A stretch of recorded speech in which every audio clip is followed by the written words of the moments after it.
What's an industry secret in the field you work in? Hire a guys, subscribe now, or I will hack your YT account. Auto insurance agent. Please, for the love of God, don't tell auto insurance agents more than you have to. They ask you a question, just say yes or no and answer the question as straight as you can. If you go on and on about your life story, you will probably end up saying something you don't have to and making your rate higher, or getting yourself declined. We want to get you that policy as cheap as possible, only tell us what we need to know and don't say anything else. Edit. For some reason I have people in the comments accusing me of enabling fraud now. Fraud sucks and is dumb. Don't lie with your answers. I will reiterate to be upfront and honest when answering the questions they ask you. Just don't go off on tangents and say unrelated shit. As an auto insurance claims adjuster I second this. And buy coverage that protects you. You get what you pay for. 10k property damage liability doesn't cover shit anymore. Said no to most of my questions on life insurance policy. Agent stated it looks more like I need to get a life policy. Edit. Thank you all for the likes and bling. Didn't expect a corny joke on my boring life to be so popular. I think they have to pay out now because he'll do right there. He didn't have fire insurance to cover that sick burn. The fruits and veggies you buy at the grocery store, wash them. There are people that don't wash fruit and vegetables from the store before eating them. Also, I highly recommend not putting something you intend to eat directly on the conveyor belt at the register. That thing is not necessarily sanitary. People put money and sneeze on it all the time. Same with clothes. I used to work retail in the ladies wear and home linen department, and there have definitely been bugs and rats scurrying across your 1200 TC Egyptian cotton sheets. Honestly, that's not even the worst part. I usually wash clothes, but last year I bought a knitted cap to wear during winter and put it on without washing. Got I'm blistering itchy contact dermatitis on my forehead and face from it. 2/10 would not recommend. I'd rather break a bone or have 10 more awake endoscopies than experience that again. Knowing how to research the answer to a question is at least as or even more useful than knowing the answer to begin with. I made a living in it for a decade with that mindset. I don't know any programming languages, but I know how to translate. It's worked so far. I'm the receptionist for an id company. Being able to translate the whole system has gone kerflooey to steps like, are there any error messages and what were you doing when this happened is a pretty needed skill. Note, if you are not tech savvy and your computer has an error code, take a picture with your phone or write it down. It's extremely helpful. If you don't have tech help on standby, you can often Google it and see what the problem is. Before that I worked phones at a hardware store. It's surprisingly similar advice. Take pictures, especially any codes on hardware pieces. I'm a musician. It's not really a secret, but 90% of our revenue is from merch. Spotify plays, show guarantees, etc. Everything is menial in comparison to shirt sales. In fact, a big reason bands tour as often as possible is because we can sell more shirts when we're in front of people. Edit. Thanks for the love, guys. To those asking, I sing for holding absence. How is it now? I've been looking at some merch for kind of lesser known bands that I really like, and they have their online stores open, but I'm afraid the shipping is not making it worth it for them. I'm a dentist. Here's the lowdown on toothpaste. As long as it has fluoride, they are all basically the same. When I was in dental school, the Colgate lady came by and said that everything that says Colgate Total on it is all exactly the same. The only difference is the packaging. So whether it says whitening, or gum protection, or whatever else, it is all exactly the same. The exception is sensitivity. Toothpaste typically does have an extra active ingredient, No3, which helps with sensitivity.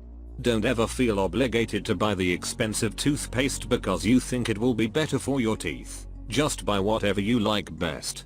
But the toothpaste I buy at the dentist, ClinPro, is different, correct? Yes, ClinPro, a prescription toothpaste, has a higher percentage of fluoride, which makes it better for people who tend to get cavities. To add to this, I went to a super third world country for over a year and my dentist told me that even if I didn't have toothpaste, Brushing was still 90% of what teeth need, and flossing.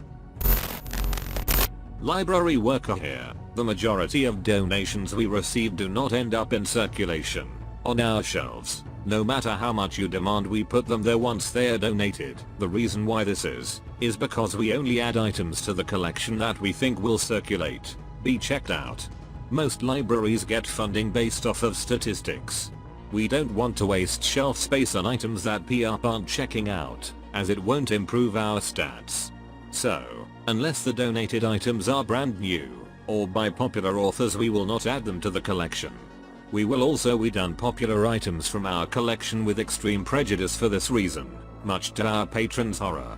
These books usually end up being sold at book sales to help generate funding for other library programs. Dude, I love the local library's annual book sale.